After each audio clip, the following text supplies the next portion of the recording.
யோகிராம்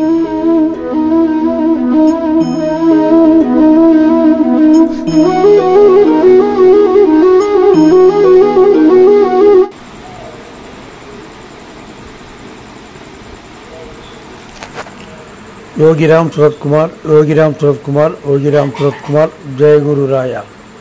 திருமதி ரம்யா வாசுதேவன். சொந்த ஊர் ஸ்ரீரங்கம். இயற்பியல் பட்டதாரி, விஷுவல் கம்யூனிகேஷன் முடிச்சிருக்காங்க. தற்போது தனியார் நிறுவனத்தில் நிர்வாக இயக்குனர் MD-யாக இருக்கிறார். அதே சமயம் தொழில் முனைவராகவும் இருந்து கொண்டு சொந்த தொழிலிலும் ஈடுபட்டுள்ளார். லயோலா கல்லூரியில் விரிவுரையாளராகவும் பணியாற்றியுள்ளார். பள்ளி மற்றும் கல்லூரிகளுக்கு சென்று சுய முன்னேற்றம் மற்றும் கல்வி சார்ந்த உரைகளை நிகழ்த்தி வருகிறார். அண்டர் த ட்ரீ என்கிற அமைப்பின் மூலம் தினமும் ஒரு கதை என்று சொல்லி வருகிறார். இதுவரை 1835 கதைகளை சொல்லியிருக்கிறார். இலக்கியம், ஆன்மீகம், ஆங்கிலத்தில் உள்ள சுய முன்னேற்ற நூல்கள் என்று பல வகைகளில் சொல்லியிருக்கிறார். தற்போது ஆன்மீகத்தில் லலிதா சகஸ்ரநாமத்தின் விளக்க உரை, பகவான் யோகிராம் சுரத்குமார் சரிதம், பகவானின் அக்ஷர ரமணமாலைக்கு விளக்கங்கள் என்று தொடர்ந்து சொல்லி வருகிறார். 2 நாட்களுக்கு முன்புதான் கோவை மாநகர மைய நூலகத்துறை இவர் சொல்லும் கதைகளுக்கு பெரும் அங்கீகாரம் அளித்து கோவையில் உள்ள நூலகங்களில் இவரது கதைகளை எல்லோரும் ஒளி வடிவில் கேட்கும்படியாக நவீன முறையில் ஏற்பாடுகளை செய்துள்ளார்கள். இது தவிர ஏற்கனவே தினமும் வாட்ஸ்அப் மூலமாக 4000 பேரும், ஸ்பாட்டிஃபை மூலம் 2 லட்சம் பேர்களும் இவரது கதைகளை கேட்டு வருகிறார்கள். ஏற்கனவே அதுபோல் அண்ணா பொது நூலகம், அசோக் நகர் நூலகத்திலும் இந்த வசதியை நிறுவியுள்ளார்கள். மேலும் தமிழகம் முழுவதிலும் இதை விரிவுபடுத்தியுள்ளார்கள்.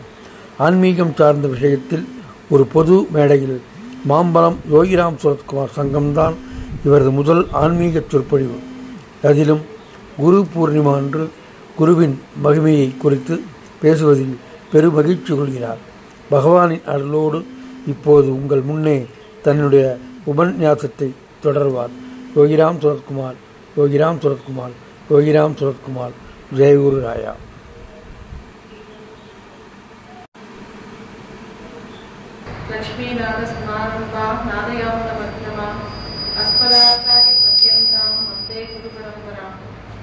यो नित्यं मच्युतपदाम्बुजे मरुक्मव्यामोहोदसुजनानि गुणाय देने अस्मद्गुरो भक्तोदयसिन्धोः रामानुजस्य शरणं शरणं प्रपद्ये. மதுரை பூஜ்ய ஸ்ரீ ஸ்ரீ சாந்திகுமார சுவாமிகளுக்கும் என்னுடைய குருவான ஸ்ரீ தத்தாத்திரேய சுவாமிகளுக்கும் நமஸ்காரத்தை தெரிவிச்சது. இந்த சத்சங்கத்தை எனக்கு அறிமுகப்படுத்தின திரு கிருஷ்ணா அவர்களுக்கும் என்னுடைய நமஸ்காரத்தை தெரிவிச்சது. இன்றைய முதல் என்னோட நேரடியா இங்க ஒரு பகவானை பற்றி பேசுறதுக்கு பகவானுடைய அனுகிரகத்தினால எனக்கு ஒரு வாய்ப்பு கொடுத்ததுக்கு எல்லாரையும் நமஸ்காரம் பண்ணிட்டு, இங்க வந்துருக்கிற எல்லாருக்கும் நமஸ்காரம் பண்ணிட்டு என்னோட முதல் முறையை நான் ஆரம்பிக்கிறேன். 26 வருஷங்களா இந்த சத்சங்கத்தை ரொம்ப அழகா நடத்தின்னு வரக்கூடிய திரு விஸ்வநாத்துக்கும் என்னுடைய நமஸ்காரத்தை தெரிவிச்சுக்கிறேன். இன்னைக்கு நம்ம எல்லாரும் கூடியிருக்கக்கூடிய இந்த விஷயம் குரு பூர்ணிமா அப்படிங்கிறதுனால கூடியிருக்கோம். குரு பூர்ணிமாங்கிறது ஏன் குரு பூர்ணிமாவை நம்ம கொண்டாடணும், அதுல இருந்து ஆரம்பிப்போம். குரு பூர்ணிமாவை எதுக்கு கொண்டாடுறோம், இதுக்கு அப்புறமா குருவோட பாதுகையோட விசேஷம் என்ன, குருவோட ராமாவோட விசேஷம் என்ன, இது எல்லாத்தையும் நம்ம பார்க்க போறோம். இந்த குரு பூர்ணிமா அப்படிங்கிறது ரொம்ப விசேஷமான நாள். எத்தனையோ பண்டிகைகள் இருந்தாலும் இந்த குரு பூர்ணிமா ஏன் ரொம்ப விசேஷம், நம்ம எல்லாம் ஏன் இங்க கூடியிருக்கோம், எதுக்கு குரு நாமாவை சொல்றோம் அப்படிங்கிற போது இந்த குரு பூர்ணிமாங்கிறது எப்பேற்பட்ட சம்பிரதாயமா இருந்தாலும், எப்பேற்பட்ட மதங்களா இருந்தாலும், உதாரணமா வைஷ்ணவம், சைவம், எந்த மதமா இருந்தாலும் சரி, இல்ல புத்த மதமோ ஜெயின மதமோ எதுவா இருந்தாலும் சரி, தத்துவங்களா நம்ம விசிஷ்டாத்வைத்தமோ அத்வைத்தமோ துவைத்தமோ எது எடுத்துட்டாலும் சரி, எல்லாரும் ஒத்துக்கக்கூடிய ஒரே விஷயம் என்ன அப்படின்னு பார்த்தோம்னா இந்த குரு தத்துவத்தை தான் எல்லாருமே ஒத்துக்கிறாங்க. இறைவனை ஒத்துக்காட்டி கூட பரவாயில்ல, அவ குரு அப்பேற்பட்ட விசேஷமான நாள் இன்னைக்கு குரு பூர்ணிமா. இந்த குரு பூர்ணிமாவை எதுக்கு நம்ம இந்த நாள், அந்த ஆஷாட மாசத்துல வரக்கூடிய பௌர்ணமியை ஏன் நம்ம குரு பூர்ணிமா அப்படின்னு கொண்டாடுறோம் அப்படின்னு பார்த்தா, இன்னைக்கு இது வியாச பூஜை அப்படின்னு சொல்லுவோம். வியாசருடைய பிறந்த நாள், கிருஷ்ணர் வைபாயனர் அப்படின்னு சொல்லக்கூடிய அந்த வியாசருடைய பிறந்த தினமான இன்னைக்கு நம்ம குரு பூர்ணிமான்னு கொண்டாடுறோம். ஏன் வியாசர் ஏன் ரொம்ப முக்கியம்? அவர் தான் ஆதி குரு. இப்போ நம்ம எத்தனையோ கதைகள் கேட்கிறோம். இப்ப ஆன்மீகத்துக்குள்ள இப்ப எனக்கு ஆன்மீகத்தை பத்தியே தெரியாது அப்படின்னு இருக்கக்கூடிய ஒருத்தர் ஒரு ஆன்மீக கதையை கேட்க ஆரம்பிக்கிறா அப்படின்னா, அவளுக்கு தெரியக்கூடிய கதைகளோ புராணங்களை கேட்டு, அதுக்கப்புறம் இதிகாசங்களை கேட்டு, அதுக்கப்புறமா வேதம் வேதாந்தம் அப்படின்னு ஒவ்வொன்னா படிநிலைகள் மாறி கேட்க கேட்க இது எல்லாத்தையும் வகுத்து கொடுத்தவர் யாருன்னு பார்த்தா வேதவியாசர். வேதவியாசர் தான் எல்லாத்தையும் கொடுத்துருக்கார். இப்போ நம்ம முதல்ல வீட்டுல ஒரு குழந்தைக்கு சின்ன கதையை சொல்லி ஆரம்பிக்கிறோம். பெருமானோட தசாவதார கதையோ ஏதோ ஒரு புராண கதையோ சொல்லி ஆரம்பிக்கிறோம் அப்படின்னா, அந்த குழந்தை அந்த கதையை கேட்கறது வளர்றது. அதுக்கப்புறமா அந்த குழந்தைக்கு கொஞ்சம் பெருசானவங்க இன்னும் பெரிய அந்த கதைகள்ல இருக்கக்கூடிய ஆழமான விஷயங்களை தெரிஞ்சுக்கிறது.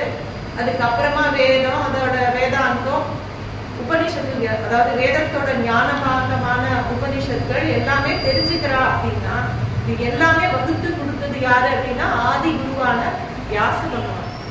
அப்பேற்பட்ட அந்த வியாச பகவானுடைய பிறந்த தினங்கிறதுனால்தான் இந்த குரு பூர்ணிமா ரொம்ப விசேஷமா இருக்கு. எத்தனையோ இப்போ நம்ம ஒரு பிறந்த நாள்னு எடுத்தோம்னா ஜெயந்தி அப்படின்னு சொல்லுவோம். ஆனா இதுக்கே குரு பூர்ணிமா அப்படின்னு சொல்றோம் அப்படின்னா, பூர்ணத்துவத்தை கொடுக்கக்கூடிய நாள். இப்போ ஒரு குரு என்ன பண்ணுவார் அப்படிங்கும் போது, நீ எந்த வழிக்கு போகணும், பகவானை எப்படி அடையணும் அப்படிங்கிறத குருதான் வழி நடத்தி காட்டுற. அப்போ அந்த இடத்துல குரு நமக்கு ஒரு பூர்ணத்துவத்தை கொடுக்குற. பூர்ணத்துவம் அப்படிங்கிறது என்ன அப்படின்னா, நம்ம நிலாவை பாக்குறோம், சந்திரனை பாக்குறோம். சந்திரன் பூர்ணமா இருக்கிறது பௌர்ணமின்னு சொல்றோம். அது இப்ப வளர்ந்ததும் கிடையாது, தேய்தலும் கிடையாது, அந்த மாதிரி ஒரு நிலை. இப்போ ஸ்ரீ வைஷ்ணவத்துல மோட்சத்துக்கு ஆசைப்படுறவன முமுட்சு அப்படின்னு சொல்லுவான். எப்போ தனக்கு மோட்சம் கிடைக்கும் அப்படின்னா, அவன் கையில பாவமும் இருக்கு, பாவம் பண்ணின சுமையும் இருக்கக்கூடாது, புண்ணியம் பண்ணது பலனும் இருக்கக்கூடாது, ரெண்டும் இல்லாத நிலையில தான் அவனுக்கு மோட்சம் கிடைக்கும். அதே மாதிரி இங்க பூர்ணத்துவமா இருக்கும்போது எங்க வளர்தலும் தேய்தலும் இல்லையோ அந்த இடத்துலதான் ஒருத்தருக்கு அந்த பூர்ணத்துவம் கிடைக்கிற இடத்துலதான் குருவோட அனுகிரகத்தினால அவனுக்கு அந்த ஆத்ம சாட்சா்காரம் கிடைக்கும். லலிதா சஹஸ்ரநாமத்துல அஷ்டமி சந்திர விப்ராஜ அப்படிங்கிற ஒரு திருநாமம் இருக்கு. அம்பாள் ஒரு சாதகன், நம்மள மாதிரி ஒரு பக்தன் எப்போ அவனுக்கு அந்த அம்பாளோட அனுகிரகம், அம்பாளோட காட்சி கிடைக்கும் அப்படின்னா, எப்ப அவன் பூர்ணத்துவமா இருக்கானோ, எப்ப அவனுக்கு வளர்தலும் செய்தலும் இல்லையோ, எப்ப அந்த நிலையில இருக்கானோ, அப்பதான் அவனுக்கு அந்த ஆத்ம சாட்சா்காரம் கிடைக்கும். அதத்தான் இங்க நம்ம குரு பூர்ணிமா அப்படின்னு சொல்லிட்டு நம்ம எல்லாரும் கொண்டாடுறோம். வியாசர் அப்படிங்கிற பதத்துக்கே தொகுக்கிறது அப்படின்னு அர்த்தம்.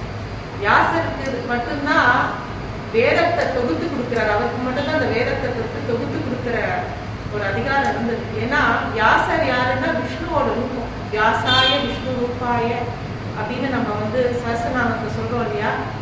இந்த வியாசர் யாரு அப்படின்னா சாட்சாத் விஷ்ணுவோட அவதாரம். உடனே நமக்குலாம் தோணும், பெருமாள் தசாவதாரம் தானே எடுத்தார் அப்படின்னா, பெருமாள் எத்தனையோ அவதாரம் எடுத்தார், எத்தனையோ விதமா எடுத்தார். சில அவதாரங்களை பூர்ண அவதாரம் அப்படின்னு சொல்லுவோம். இப்ப ராம அவதாரம், கிருஷ்ணா அவதாரம், இதெல்லாம் பூர்ண அவதாரம். முழுக்க நம்மளோடய இருந்து எல்லாத்தையும் நம்மள மாதிரியே வாழ்ந்து காமிச்சிட்டு போனா. அதே அம்ச அவதாரம்னு இருக்கு, அவரோட அம்சத்தை எடுத்துப்பான். பலராமர், பரசுராமர் அவெல்லாம் அம்சத்தை எடுத்துப்பான், அம்ச அவதாரம். அனுப்பிரவேச அவதாரம்னு உண்டு, அதுதான் வியாசர். வியாசருக்குள்ள பகவான் அந்த அவருடைய அனுப்பிரவேசத்தை பண்ணி இந்த எல்லா வேதத்தையும் தொகுத்து கொடுக்கிறார். அதனால வியாசரோட இந்த பிறந்த தினத்தை தான் குரு பூர்ணிமா அப்படின்னு நம்ம விசேஷமா கொண்டாடுறோம். இதுல இன்னும் குருவை பத்தி சொல்லணும் அப்படின்னு சொல்லும் போது நிறைய இடங்கள்ல குருவோட பிரபாவத்தை நம்ம பார்த்துட்டே வரும். இந்த ஸ்ரீ வைஷ்ணவ சம்பிரதாயத்துல 12 ஆழ்வார்கள் நம்ம எல்லாரும் கேள்விப்பட்டிருக்கோம். ஆழ்வார்கள் யாரு அப்படின்னா பெருமாளை பத்தி பாடினவா. அந்த ஆழ்வார்கள் பாடின பாடல்களை தொகுத்ததுதான் 4000 திவ்ய பிரபந்தம். அதுல 11 ஆழ்வார்கள் பெருமாளை பத்தி பாடுறாங்க.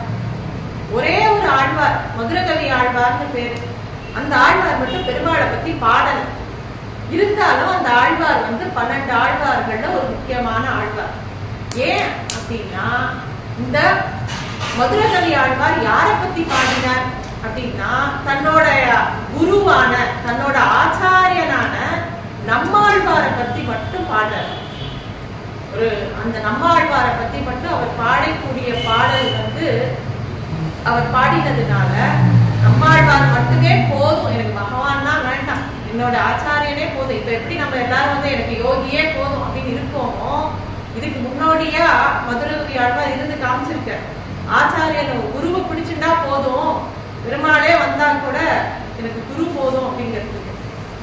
அதுல அவருடைய தனியன்கிறது அந்த குருவை பத்தின 2 ஸ்லோகம் முதல்ல, அதுக்கப்புறம் தான் பாசனம் ஆரம்பிக்கும். கண்ணினும் சிறுத்தாமினாங்கிற அந்த பாசனத்துக்கு முன்னாடி அவிதித விஷயாந்தர ஷடாரே அப்படின்ற அந்த பாசுரம் ஆரம்பிக்கும். அவிதித விஷயாந்தர ஷடாரே அப்படிங்கிற பாசுரத்துல உபனிஷதா முகா நமாத்திரபோகா அபிஷகுணவசா கதா விசேஷம் மதுர கவியாகவே மமாவிரஸ்து அப்படின்னு ஆரம்பிக்கிறது.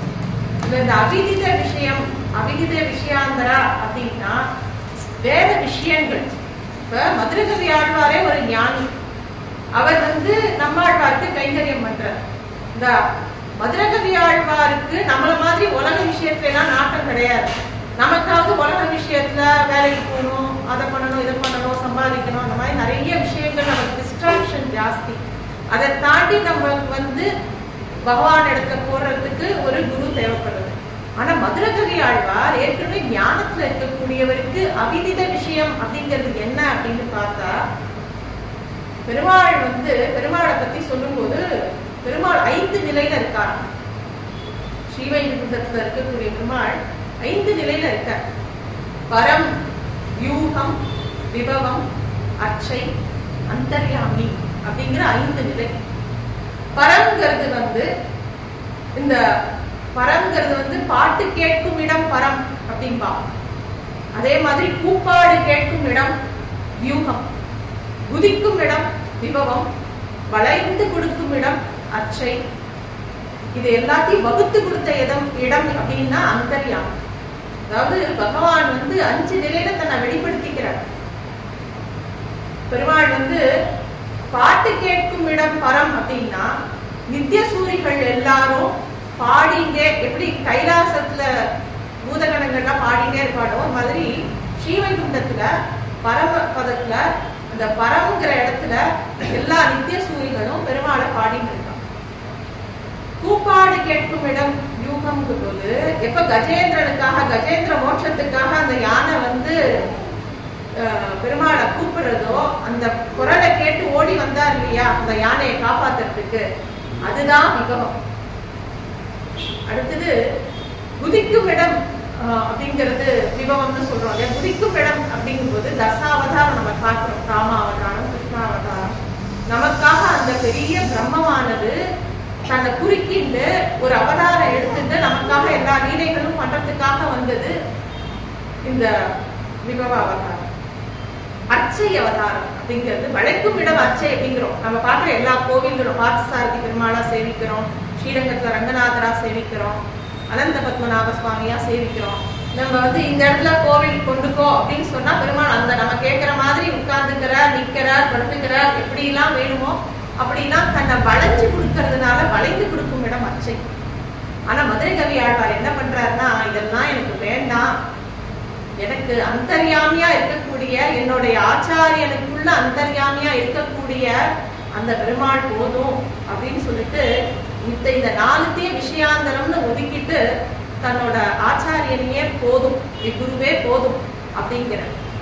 அதுக்காகத்தான் வேறொன்றும் நானறியே வேதம் தமிழ் செய்த மாறன் சடுகோபன் வன்புருகூர் ஏரங்கள் வாழவாம் என்றைத்து மதுரை கவியாக எம்மை ஆழ்வார் அவரே அரண் அப்படிங்கிற. அதாவது எனக்கு என் ஆச்சாரியனான நம்மாழ்வார் போதும், பெருமாளும் பிராட்டிய மோட்சமே புருஷகாரம் பண்ணி மோட்சமே கொடுத்தா கூட அந்த எங்க ஆச்சாரியனே பண்ணும்போது எனக்கு எதுக்கு பெருமாளும் தாயார், எல்லாமே எங்க ஆச்சாரியனே போதும், குருவே போதும் அப்படின்னு மதுரை கவி ஆழ்வார் அதன்படியே இருந்து அவர் 12 ஆழ்வார்கள்ல ஒத்தரா அவர் தான் வந்து இந்த எக்ஸாம்பிள் நமக்கு செட் பண்றார். குரு வந்து எவ்வளவு முக்கியம், ஆச்சாரியன் எவ்வளவு முக்கியங்கிறதுக்கு மதுரை கவி ஆழ்வார் ஒரு எடுத்துக்காட்டு. இந்த மாதிரி ஆழ்வார்களோட வாசனங்கள்லாம் சேவிக்கும் போது நம்ம கபீர்தாசர் பத்தி கண்டிப்பா தெரிஞ்சுக்கணும். கபீர்தாசர் என்ன பண்றாருன்னா, இறைவனும் கோவிந்தனும் எனக்கு முன்னாடி வந்தா, எனக்கு இறைவனான கோவிந்தனும் என்னோட குருவும் எனக்கு முன்னாடி வந்தா எனக்கு குருவே போதும், கோவிந்தனை விட எனக்கு குரு போதும். ஏன்னா எனக்கு கோவிந்தனை காமிச்சு கொடுத்தது யாரு, என் குரு தான். அதனால என்னோட குருவே போதும் அப்படிங்கிற இந்த மாதிரி நிறைய விஷயங்கள் குருவோட தத்துவங்களை பார்த்துட்டே போகும்போது இந்த குரு தத்துவத்தையும் இப்ப குரு நமக்கு முன்னாடி வந்து நிக்கிற குரு கிட்ட நம்ம என்ன கேட்போம்? நம்ம எல்லாருக்கும் ஏதாவது வேணும்னாக்கா குரு கிட்ட கேட்கறதுக்கு தெரியுமா? சின்ன சின்ன விஷயம். இப்ப குருவே வராது, யோகியே இங்க வந்து நின்னா நமக்கு என்ன கேட்க தெரியும்? அப்படி பார்க்கும்போது அந்த வழியை யாரு காமிச்சு கொடுக்கிறாருன்னா வரதாழ்வார் காமிச்சு கொடுக்கிறார். வரதன் வந்து ராமர் காட்டுக்கு போறச்சு ராமரை பார்க்கறதுக்காக போற வேதாந்த தேசிகர் அப்படிங்கிற ஒரு பெரிய ஆச்சாரியர், அவர் வந்து பாதுகா சகஸ்திரம் அப்படின்னு சொல்லிட்டு 1008 ஸ்லோகங்கள் ஸ்ரீரங்கம் ரங்கநாத பெருமாளோட பாதுகை மேல, அதாவது அந்த குரு பாதுகையோட மேல பாதுகா சகஸ்திரம் ஏற்றிருக்கார். அதுல முதல் ஸ்லோகமே அவர் வந்து பரதனை பத்தி தான் சொல்றார். பரதனாலதான் என்ன காமிச்சு கொடுக்கிறார் பரதன் அப்படின்னா, பாதுகையோட பிரபாவத்தை காமிச்சு கொடுக்கிறார். இந்த பாதுகை என்ன பண்றது நமக்கு அப்படிங்கறத அந்த பரதன் தான் காமிச்சு கொடுக்கிறார். ராமர் வந்து காட்டுக்கு போயிடுறார், பரதனுக்கு தெரியாது. திரும்பி வரைச்ச ரொம்ப துக்கப்பட்டு தன் அண்ணாவை பார்க்கறதுக்காக வேகமா போற. அங்க போறச்ச அங்க காட்டுக்குள்ள பெருமாள் இருக்கார், ராமர் இருக்கார். காடுங்கிறத ஆரண்யம் அப்படின்னு சொல்லுவாங்க. ஆரண்யம் அப்படின்னாலே ஞானத்துடைய இருப்பிடம். நைமிசாரண்யம்னு ஒரு திவ்ய தேசம் இருக்கு நார்த்ல. நைமிசாரண்யம் அப்படிங்கிற இடத்துல இருந்துதான் பாகவதம் ஆரம்பிச்சது, அங்க இருந்துதான் ராமாயணம் ஆரம்பிச்சது. அங்க வந்து பெருமாள் வந்து ஆரண்ய ரூபமா காடு ரூபமா இருக்க. அதாவது அந்த ஆரண்யம்ங்கிறது வந்து ஒரு ஞானத்தோட குறியீடு அப்படின்னு வச்சுக்கலாம். இங்க போற வரதாழ்வார் போற, அதனால சில உபனிஷத்து பிருகதாரண்ய உபனிஷத்து அப்படிங்கும்போது ஆரண்யம்ங்கிறது இந்த காடு, இந்த ஞானத்தை கொடுக்கக்கூடிய இடம். அது ரிஷிகள்னா அதனால காடுகள்ல போய் தபஸ் பண்ணினான். அப்போ இங்க ராமரை பார்க்கறதுக்காக வரதாழ்வார் போகும்போது ராமர் வந்து ஒரு மரத்தடியில ஒரு காலை கீழே போட்டு ஒரு காலை மடக்கிட்டு உட்கார்ந்துருக்கார். வரதாழ்வார் அவரை பார்க்கும்போது சாட்சா தட்சிணாமூர்த்தி ரூபத்துல பெருமாள் காட்சி கொடுக்கிறார் வரதாழ்வார். சொந்த அண்ணா தானே. அங்க போய் அவர் வந்து அண்ணா அப்படின்னா கூப்பிடல, இல்ல இளவரசேன்னா கூப்பிடல, குரு அப்படின்னு கூப்பிடுற. அந்த அந்த ஸ்திதியில குருவை பார்த்த உடனே அவருக்கு அந்த அண்ணாவை பார்த்த உடனே அந்த குரு அப்படிங்கிற வார்த்தை வந்ததுனால அங்க வந்து ஒரு குருவும் சிஷ்யனுக்கு உண்டான சம்பந்தம் வருது.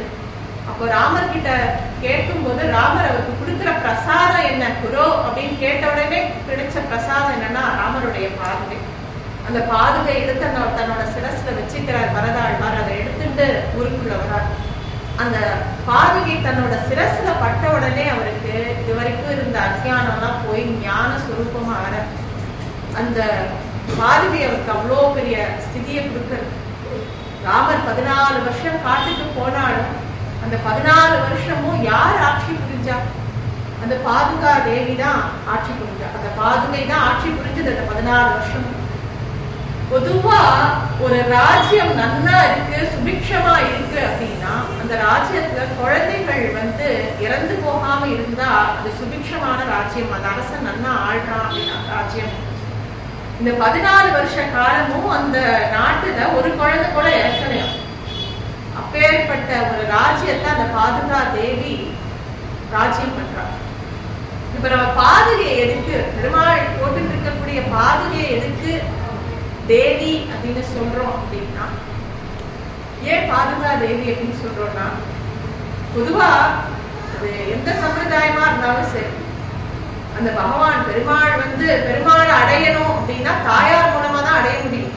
தாயார் தான் புருஷகாரம் பண்ணி நம்மள மோட்சத்துக்கு வழி பண்ணி கொடுப்பான். இங்க பாதுகை தான் நமக்கு அந்த பகவான் கிட்ட கூட்டிட்டு போறது. அப்போ அந்த பாதுகைய பாதுகா தேவி அப்படின்னு சொல்றாங்க. நம்ம அத்வைதத்தை எடுத்திருந்தா கூட பிரம்மம் தன்னை 2 விதமா வெளிப்படுத்திக்கிறது. ஒண்ணு சிவரூபமாவும் சக்தி ரூபமாவும். இந்த சிவன்கிறது ஞான சுரூபமா இருக்கு. இந்த சக்தி தான் நம்மள அது கிட்ட கூட்டிட்டு போறது. அதோட சக்தியோட கருணையினாலதான் சிவத்தை அடைய முடியும். அதே மாதிரி தாயாரோட கருணையாலதான் பெருமாள் அடைய முடியும். இப்ப அந்த தயையை யார் நமக்கு காமிக்கிறான்னா அந்த பாதுகை காமிக்கிறது. அதனால நீங்க எல்லாரும் போன வாரம் அங்க யோகியோட ஆசிரமத்துக்கு போய் அந்த குரு பாதுகை எல்லாரும் தலையில வச்சுருப்பேன். அது அப்பேற்பட்ட பாக்கியம். அந்த குருவோட பாதுகை தலையில படும் போதே நம்மளுடைய எல்லா விஷயங்களும் அவர் பார்த்துப்பார். இந்த குரு பாதுகா அப்படிங்கிறது அவ்வளோ விசேஷமான. இப்ப கோவில்கள்ல போனா சடாரி வைக்கிறா இல்லையா? இந்த சடாரிங்கிறது என்ன அப்படின்னு பார்த்தா, நம்ம நம்மாழ்வாரோட கதையை பார்த்தோம். மதுரகவி ஆழ்வாரோட குருவான நம்மாழ்வாரை பார்த்தோம். நம்மாழ்வாருக்கு சடகோபன் அப்படின்னு ஒரு பெயர் உண்டு. என்ன அப்படின்னா, நம்ம எல்லாருமே நம்ம அம்மா வயத்துக்குள்ள ஒரு குழந்தை இருக்கும்போது ஞான ஸ்வரூபமா இருக்கும். அதுக்கு பூர்ண ஞானத்தோட இருக்கும் அந்த குழந்தை. ஆனா அந்த குழந்தை பிறக்கிற போது சட அப்படிங்கிற ஒரு வாயு மேல பட்டு அந்த ஞானமானது போயிடுறது. அந்த சடங்கிற வாயுவை எட்டி உதைச்சவர் யாரு அப்படின்னா நம்மாழ்வார். சடங்கிற வாயுவை கோச்சின்றதுனால அவருக்கு சடகோபன் அப்படின்னு பேர். நம்ம எல்லா பெருமாள் கோயிலுக்கு போனாலும் சடாரி சாதிக்கிறார் இல்லையா? சடாரிய தலையில வைக்கிறார். இந்த சடாரி அப்படிங்கிறதுனா அந்த சடங்கிற வாயுக்கு எதிரிதான் சடாரி. நமக்கு ஞாபகப்படுத்துற நம்ம எங்க போகணும் அப்படின்னு ஞாபகப்படுத்துறதுக்காக தான் சடாரி வைக்கிறான். நம்ம எல்லாருமே நம்மளுடைய குருவோட பாதுகை தான் அந்த சடாரியா இருக்கு. இந்த குருவோட பாதுகையை வச்சு நமக்கு குருதான் வழிகாட்டுற. எங்க போகணும், நீ என்ன பண்ணணும், நீ எங்க இருந்து வந்திருக்க, எல்லாத்தையுமே இந்த சடாரிங்கிற பாதுகை தான் நமக்கு காமிக்கிறது. பாதுகான்னு சொன்னாலே நமக்கு கொஞ்சம் பாதுகாப்பா இருக்கும். அதனால குரு பாதுகை அவ்வளோ விசேஷமானது. இன்னும் சொல்ல போனா ராமாவதாரத்துல அகல்யா சாப விமோச்சனம் கதை எல்லாருக்கும் தெரியும். அகல்யா சாப விமோச்சனத்துல என்ன விசேஷம்னாக்கா, பெருமாள் போய் காலையெல்லாம் வைக்கல. பெருமாள் அந்த பக்கம் நடந்து வரும்போது அவரோட பாதத்துல இருக்கக்கூடிய துளி தூசி, அந்த தூசி பட்டு அகல்யாவுக்கு சாப விமோச்சனம் வருது. அகல்யா அது வரைக்கும் அஜ்ஞானமா கல்லாட்டம் இருக்கா, அஜ்ஞானமா இருக்கா. அவளுக்கு எப்ப அந்த தூசி பட்டதோ அப்ப அவன் ஞான சுரூபமா ஆறா. இதுக்கு இன்னொரு விஷயம், இன்னொரு இடத்துல பார்த்தோம்னாக்கா, விளையாட்டா குகனோட படகுல பெருமாள் ஏற போறார். அப்ப குகன் சொல்றான், நீ பாட்டுக்கு உன்னோட காலை நல்லா தட்டிட்டு இந்த படகுல ஏறுப்பா, ஏன்னா உன்னோட பாதை துளி பட்டுருக்குனாக்கா ஏற்கனவே ஒரு கல்லு பெண்ணா மாறிடுது, என்கிட்ட இருக்கிறது ஒரு படகு தான், இதை வச்சு நான் பழச்சிட்டு இருக்கேன், நீ பாட்டுக்கு உன் பாதை துளி இதுல பட்டுடக்கூடாது அப்படிங்கிற இந்த பிரபாவத்தை பார்க்கும்போது, இந்த கல் அப்படின்னு சொல்றது அகல்யாங்கிறவன் கல்லா இருந்தா அவளை ஞான சுரூபமா மாத்தினா அப்படின்னா அதுக்கு அவருடைய பாத துளி அப்படிங்கிறோம். இப்ப இந்த குருவோட பாதுகை நமக்கு என்ன பண்ணும்? நம்ம எல்லாம் வாழ்ந்துட்டு இருக்கோம், ஒரு லௌகிகமான வாழ்க்கையில வாழ்ந்துட்டு இருக்கோம், தினமும் ஓடுறோம், இதை பண்ணணும் அதை பண்ணணும்னு நினைக்கிறோம். ஒரு சாரமற்ற வாழ்க்கை இருக்கும்போது இந்த குருவோட பாதுகை என்ன பண்ணும் அப்படின்னா, ஒரு பக்தனுக்கு சாரமுள்ள வாழ்க்கையா மாத்தி கொடுக்கும். ஒரு பழம் இருக்கு அப்படின்னா இந்த பழத்தோட தோளத்தான் நம்ம சாப்பிட்டு இருக்கோம். குருவோட கடாட்சம் வரும்போதுதான் அதோட சாரத்தை நமக்கு அனுபவிக்கிறதுக்கு உண்டான இடம் கிடைக்கும். அதனால குரு பாதுகை நமக்கு என்ன பண்ணும் அப்படிங்கும் போது, சாரமில்லாத இந்த வாழ்க்கைய ஒரு சாரத்தோட எடுத்து கொடுக்கறது தான் குருவோட பாதுகையா இருக்கு. இந்த குருவோட பாதக்குடிய பத்தி பேசும்போது திருப்பியும் கபீர்தாசரோட விஷயம்தான் ஞாபகம் வருது. கபீர்தாசருக்கு ரொம்ப நாளா ஒரு ஆசை இருந்தது. அவர் இந்த ஊர்ல ராமானந்தர் அப்படிங்கிற ஒரு பெரிய ஞானி இருக்கார். கபீர்தாசருக்கு என்ன அப்படின்னா, ராமானந்தரை மனசுல குருவா வச்சுக்கிற. அப்போ குருவோட ஸ்பரிச தீட்சை வேணும், அதாவது குருவோட பாதம் தான் தலையில படணும் அப்படின்னு ஆசைப்படுற. அதே மாதிரி குரு கிட்ட இருந்து ஒரு நாமா கிடைச்சா நல்லா இருக்கும் அப்படின்னு ஆசைப்படுற. இவரும் வேற மதம், தன்னை ஏத்துப்பாரா, நம்ம போய் கேட்டா அது நடக்குமா அப்படின்னு கபீர்தாசருக்குள்ள ஒரு ஏக்கமா இருக்கு. அப்ப என்ன பண்ற, இந்த ராமானந்தர் தினமும் கங்கை கரையில போய் காலம்பர 4:30 மணிக்கு போய் ஸ்நானம் பண்ணிட்டு வருவார். இது கபீர்தாசருக்கு தெரியும். சரி, ஒரு நாள் என்ன பண்றார், ராமானந்தர் போய் கங்கையில ஸ்நானம் பண்ணிட்டு வரும்போது அந்த விடிகாலம்பர இருட்டா இருந்திருக்கு. அப்போ அவர் அந்த படியிலேயே படுத்துக்கிறார் கபீர்தாசர். அவர் நடந்து வர வழியில நடந்து வந்த ராமானந்தர் தெரியாம அவருக்கு கால் கபீர்தாசர் மேல பட்ட உடனே, யாரோ படுத்துட்டு இருக்காளே அவன் மேல கால் பட்டு விடுத்துன உடனே ராமா ராமா அப்படிங்கிற. கபீர்தாசருக்கு ரெண்டும் பழிச்சுடுத்து. குருவோட ஸ்பரிச தீட்சையும் பட்டுருந்தோ, அந்த ராமாங்கிற நாமாவும் கிடைச்ச உடனே அன்னையில இருந்து கபீர்தாசர் ராமா ராமான்னு அந்த ஜபத்திலேயே இருக்க. பேர்பட்ட விசேஷமான கபீர்தாசர் அந்த ராமநாமத்தை தான் எல்லாருக்கும் பரப்புற. ராம இப்ப இந்த இடத்துல ஒரு விஷயம் நம்ம கவனிக்கணும். இந்த ராமானந்தர் யாரு, இந்த கபீர்தாசர் யாரு? இந்த ராமானந்தர் யாரு அப்படின்னாக்கா சாட்சாத் வேதவியாசர். இந்த கபீர் யாரு அப்படின்னாக்கா சாட்சாத் சுகபிரம்ம ரிஷி. இந்த துவாபர யுகத்துல இந்த ராமானந்தர் வேதவியாசரா இருக்க, இந்த கபீர்தாசர் சுகபிரம்ம ரிஷியா இருக்க.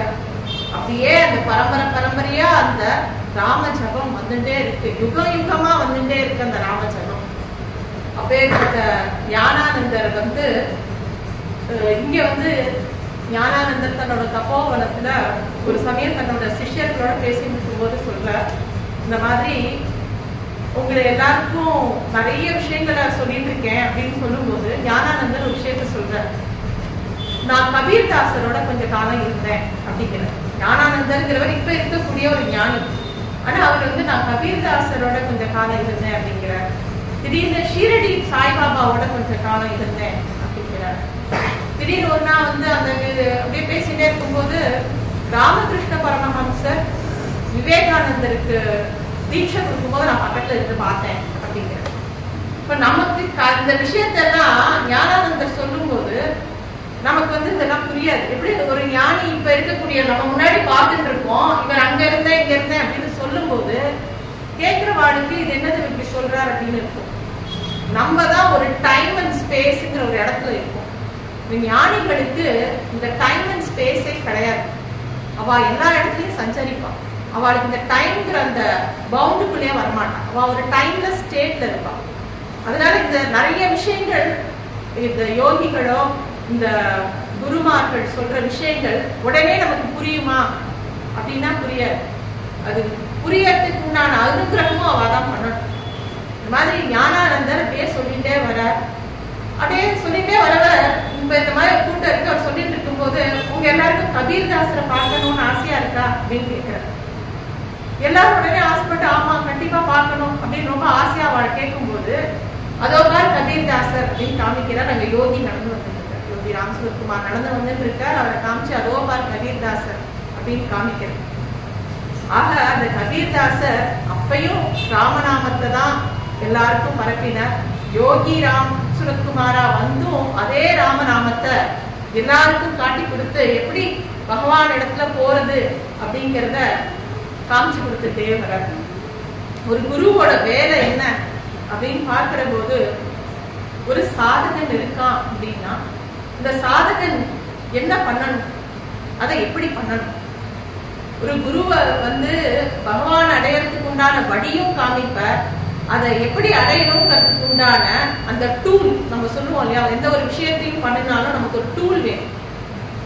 இங்க இருந்து அங்க போ அப்படின்னு சொன்னா மட்டும் போறாது, அது எப்படி போகணுங்கிற வழியையும் காமிச்சாலும் போறாது, அதை போறதுக்கு நான் ஒரு டூலையும் நமக்கு கொடுக்கணும். அந்த டூல் என்ன அப்படின்னா இந்த நாம ஜபம். இந்த நாம ஜபத்தை யோகி நமக்கு திருப்பி திருப்பி அதனாலதான் கொடுக்கிறார். இந்த யோகி மட்டும் இல்ல, நிறைய குருமார்களை நம்ம பார்த்தோம்னாக்கா, ஆதிசங்கரர்ல இருந்து ஆரம்பிச்சோம்னாக்கா, ஆதிசங்கரர் எப்பேற்பட்ட வேதாந்தங்களை எல்லாம் கொடுத்திருந்தா கூட விஷ்ணு சஹஸ்ரநாமத்தை பத்தி அதுக்குண்டான பாஷ்யத்தை கொடுக்கிறார், பஜகோவிந்தம் கொடுக்கிறார், நிறைய ஸ்தோத்திர பாடங்களை கொடுக்கிறார், எல்லாத்தையும் நமக்கு ரொம்ப சுலபமா கொடுக்கிறார். இப்ப ராமானுஜரோட கதையை எடுத்துனோம்னாக்கா, ராமானுஜர் என்ன பண்றார், திருக்கோஷ்டியூர் நம்பிக்கிட்ட 17 தடவை போறார். 17 தடவை போய் உபதேசம் கேட்கிறார். அவரும் திருப்பி திருப்பி அடிச்சு கடைசியா 17ஆவது தடவை நிறைய கண்டிஷன்ஸ் போட்டுதான் இந்த உபதேசத்தை கொடுக்கிறார். அதை வாங்கிட்டு நமக்கு ரொம்ப சுலபமா அந்த அப்ஸ்ட்ராக்ஷனத்தை கொடுத்துடுறார். குருவோட வேலைங்கிறது அதுதான். ஒரு மந்திரத்தை குரு ஒரு மந்திரம் சொல்லணும் அப்படின்னா, நம்ம ஒரு தீட்சை வாங்கிக்கிறோம், மந்திரத்தை சொல்லணும்னா அதுக்கு நிறைய அனுஷ்டானங்கள் உண்டு, அப்படியே சுலபமா சொல்லிட முடியாது. ஆனா அந்த மந்திரங்களை வாங்கிட்டு அந்த குருவானவர் என்ன பண்றாருன்னா, அது நாமாவா கொஞ்சம் சிம்பிளிஃபை பண்ணி நாமாவா கொடுக்கறச்ச நமக்கு அந்த நாமா சொல்றதுக்கு எந்த விதமான ரெஸ்ட்ரிக்ஷன்ஸுமே கிடையாது. நம்ம காத்தால ஸ்நானம் பண்ணாமையும் சொல்லலாம், நடந்துட்டு போயின்னு சொல்லலாம், நம்ம ஒரு வேலை பார்த்துட்டு மனசுக்குள்ள சொல்லலாம். நாமாவுக்கு எந்த ரெஸ்ட்ரிக்ஷனும் கிடையாது. ஆனா மந்திரத்துக்கு சில ரெஸ்ட்ரிக்ஷன்ஸ், ஆச்சாரம், அனுஷ்டானம் எல்லாம் உண்டு. இந்த குருமார்கள் என்ன பண்ணுவா அப்படின்னா, அவ அந்த கஷ்டமான விஷயத்த தான் ஏத்துட்டு நமக்கு ரொம்ப சுலபமா அதை கொடுத்துருவோம். அதுதான் குரு பண்ணக்கூடிய ஒரு பெரிய விஷயம். இங்க ராமாயணத்தை பத்தி சொல்லும் போது, ராமாயணம் ஆதி காலத்துல பிரம்மாவுக்கையிலேயே ராமாயணம் இருந்தது. கிட்டத்தட்ட இந்த மாதிரி ஒரு விஷயம் 100 கோடி ஸ்லோகங்கள் பிரம்மா கையில ராமாயணம் பூர்ணமா இருந்தது. அதை அவர் அனுபவிச்சுட்டே இருக்கார். அதை அவர் பாராயணம் பண்ணிட்டே இருக்கார் சத்தியலோகத்துல உட்காந்து. அப்ப அந்த சத்தியலோகத்துல வைகுண்ட வாசிகள் வந்துடுறா, வைகுண்டத்துல இருக்கிறவாள்லாம் அந்த ராமாயணத்தை கேட்டு ரொம்ப நன்னா இருக்கு இந்த ஸ்லோகங்கள்லாம் வந்துடுறான். கைலாசத்துல இருந்தும் எல்லாரும் வந்துடுறான். எல்லாரும் கூடி இருந்து அந்த ராமாயணத்தை கேட்டுட்டே இருக்கான். அப்போ அந்த ராமாயணத்தை கேட்க அவ எல்லாருக்கும் அவாவா லோகத்துல போய் தாங்க மட்டும் அனுபவிக்கணும் அந்த ராமாயணத்தை அப்படின்னு ஆசைப்பட்டு பிரம்மா கிட்ட கேட்கிறான். இப்ப பிரம்மா இப்ப இந்த 100 லட்சம் ஸ்லோகத்தையும் எல்லாருக்கும் பிரிச்சு கொடுக்கலாம் அப்படின்னு முடிவு பண்றாரு. எப்படி பிரிக்கிறது அப்படின்னு தெரியல. இப்ப சிவபெருமான் நான் அந்த வேலையை பண்றேன், எல்லாருக்கும் இந்த ராமாயண ஸ்லோகங்களை பிரிச்சு கொடுக்குறேன். பிரிச்சு கொடுக்கும் போது அதே அர்த்தம் குறையாதபடிக்கு நான் பிரிச்சு கொடுக்குறேன். யாருக்கிட்ட பிரிச்சு கொடுத்தாலும் அது பூர்ணத்துவமா ஒரு ராமாயணமா இருக்கும் அப்படிங்கிற மாதிரி அவர் அந்த பொறுப்பை ஏத்துக்கிறார் சிவபெருமான். ஏத்துனவர் அந்த 100 லட்சம் ஸ்லோகங்களை முதல்ல 3 பாகமா போட்டு ஆளுக்கு 33 லட்சமா கொடுக்கிறார். அதுக்கப்புறமா கொஞ்சம் மிஞ்சலுது. திருப்பியும் அந்த 1 லட்சத்தை திருப்பியும் 3 பங்கா போட்டு 3 பேருக்கு பிரிக்கிறார். அப்புறமா ஒரு 10,000 ஸ்லோகம் இருக்கு, அதையும் பிரிக்கிறார். அப்புறமா ஒரு 1000 ஸ்லோகம் மிஞ்சிருது. அந்த 1000 ஸ்லோகத்தையும் பிரிக்கும் போது இப்படியே பிரிச்சுட்டே வர கடைசியில 2 நாமா மட்டும் மிஞ்சிருது. 2 வார்த்தைகள் மட்டும் மிஞ்சிருது. இந்த 2 வார்த்தைகளை யாருக்கிட்ட பிரிச்சு கொடுக்கறது? 3 ஸ்லோகத்துக்கு எல்லாத்தையும் பிரிச்சு கொடுத்தாச்சு, இந்த வார்த்தைகள் யாருக்கு கொடுக்கறது அப்படிங்கும் போது சிவபெருமான் தானே இது எல்லாத்தையும் பிரிச்சு கொடுத்தாரு, அவருக்கு கொடுத்துடுவோம் அப்படிங்கிற முடிவுக்கு வரா. இந்த 2 வார்த்தை எதுன்னா ராமா அப்படிங்கிற அந்த 2 வார்த்தை. இந்த ராமாங்கிற வார்த்தை ரொம்ப சந்தோஷமா எல்லாருமா சேர்ந்து சிவபெருமான் கையில கொடுக்கிறார். சிவபெருமான் அதை வாங்கிக்கிறார். வாங்கிட்டவர் அதை ரொம்ப தனக்கு மட்டுமே வச்சுக்காம ஒரு விஷயம் பண்றார். நேரம் காசிக்கு வரார். விஸ்வநாதனா இருக்காருங்க. இந்த காசியில யாருன்னா உயிரை விடுறாளோ அவ எல்லாரையும் பார்வதி தேவி தான் மடியில போட்டுக்கிறாள், தன்னோட தலப்பால விசிறா. இவர் அந்த ராம ஜபத்தை, ராமாங்கிற நாமாவை அந்த ஜீவனுக்கு காதுல போதறார், எல்லாருக்கும் மோட்சத்தை கொடுக்கிறார். அந்த மாதிரி காசியில பண்ணிட்டு இருக்காரு. அதே மாதிரி ஒரு விஷயத்த இங்க விருதாச்சலத்துல இருக்கக்கூடிய இடத்துல கஷேத்திரத்திலயுமே அந்த விதீஸ்வரர் அந்த மாதிரி காதுல அந்த ஊர்ல உயிர் பிறக்கிறவா எல்லாரோட காதலையும் ராமான்னு அந்த நாமத்தை சொல்லி எல்லாருக்கும் அந்த மோட்சத்தை கொடுக்கிறார். அப்பேற்பட்ட வசதியான இந்த ராமன் நாமம் பரம்பரையா ஒவ்வொரு குருமார்கள் வழியா வந்துட்டே இருக்கு. இந்த பிரம்மால இருந்து ஆரம்பிச்சு வரக்கூடிய இந்த ராமா ஆனது ஒவ்வொருத்தர பரம்பரை பரம்பரையா வருது இந்த தாரக மந்திரம். இது எப்படி வருது அப்படின்னா, இப்போ பப்பா ராமதாஸ் வரைக்கும் வந்திருக்கு அந்த ராமநாமம். இவருக்கு முன்னாடி பப்பா ராமதாஸ்க்கு முன்னாடி சிவபெருமான் தான் கையில இருந்த ராமநாமாவை புத்த கௌசிக ரிஷி அப்படிங்கிற ஒரு ரிஷிக்கு காதுல அவருடைய கனவுல வந்து அந்த ராமநாமாவை சொல்ற. அப்புறமா அப்படியே குரு பரம்பரையா வந்து பப்பா ராமதாஸ்க்கு வந்து பப்பா ராமதாஸ்ல இருந்து யோகி ராம் சுரத்குமார் கிட்ட வந்து அந்த ராமநாமம் யோகி வந்து நமக்கு கொடுக்கிறார். அந்த நாமத்தை தினமும் நம்ம ஜபிக்க வேண்டிய நாமம். யோகி இன்னும் வசதியா போய் ராமநாமாவோட சேர்ந்து தன்னோட நாமாவையும் கொடுக்கிறார். குருங்கிறவர் அப்படிதான். குரு அப்படிங்கிற பதத்துக்கே ஒரு அர்த்தம் உண்டு. குருனா கூனா இருட்டு, ரூனா அத இருட்ட போக்குபவர். நம்மளோட அஜ்ஞானத்தை போக்கக்கூடியவர் யாரு அப்படின்னா இந்த குரு. உபனிஷத்துல பார்த்தோம்னாக்க ஒரு முக்கியமான உபனிஷத்து இருக்கு, கலிச்சந்திரோண உபனிஷதம் அப்படிங்கிறது. இந்த கலி அப்படிங்கிற இந்த கலிகாலம் இருக்கு இல்லையா, ஒவ்வொரு காலம் நம்ம சொல்றோம், ஒவ்வொரு யுகத்திலையும் ஒவ்வொன்று பண்ணி நம்ம பகவான் அடைய முடியும். ஒரு யுகத்துல வந்து நம்ம வந்து பெரிய தபஸ் பண்ணணும். ரிஷிகள்லாம் நம்ம புராண கதைகள் அப்படி படிப்போம். பல வருஷ காலம் தபஸ் பண்ணினா, பல வருஷ காலம் காட்டுல இருந்து தபஸ் பண்ணினா அப்படின்லாம் பார்க்கிறோம். அது ஒரு யுகத்துல அந்த மாதிரி. இன்னொரு யுகத்துல யாகங்கள் பண்ணி அவெல்லாம் பகவான் அடைஞ்சான். இன்னொரு யுகத்துல பார்த்தோம்னாக்கா அந்த ஆசனங்கள் நிறைய அதுக்கு உண்டான கிரியைகள்லாம் இருக்கு, அது மூலமா பகவான் அடைஞ்சான். இந்த கலியில பார்க்கும்போது இந்த நாமஸ்மரணையினாலதான் பகவான் அடையிறது ரொம்ப சுலபம் அப்படிங்கிறதுனால இந்த குருமார்கள்லாம் இந்த நாம பிரபாவத்தை எல்லா இடத்துலயும் கொடுத்துட்டே வராங்க. இப்ப இந்தியாவை பார்க்கும்போது வங்காளத்துல சைதன்ய மகாபிரபு, இந்த பக்கம் பார்த்தோம்னா மகாபக்த விஜயத்துல வரக்கூடிய துக்காராம், முக்தாபாய், ஞானேஸ்வர், இந்த வைகரி சம்பிரதாயத்தை வரவா எல்லாருமே இந்த நாம ஜபத்தையும் இந்த நாம சங்கீர்த்தனத்தையும் தான் அவளுடைய பகவான் அடையக்கூடிய வழியா காமிச்சு கொடுக்கிறாங்க. இப்ப இந்த நம்மளுடைய தமிழ்நாட்டை பார்க்கும்போது 3 முக்கியமான குருமார்கள் யாருன்னு பார்த்தா ஸ்ரீதர ஐயாவாள் அப்படிங்கிறவர். அவர் வந்து சிவநாமத்தையும், போதேந்திராள் ராமநாமத்தையும், சதாசிவ பிரம்மேந்திரா வந்து இந்த நிர்குண பிரம்மத்தையும் நமக்கு காமிச்சு கொடுக்கிறார்.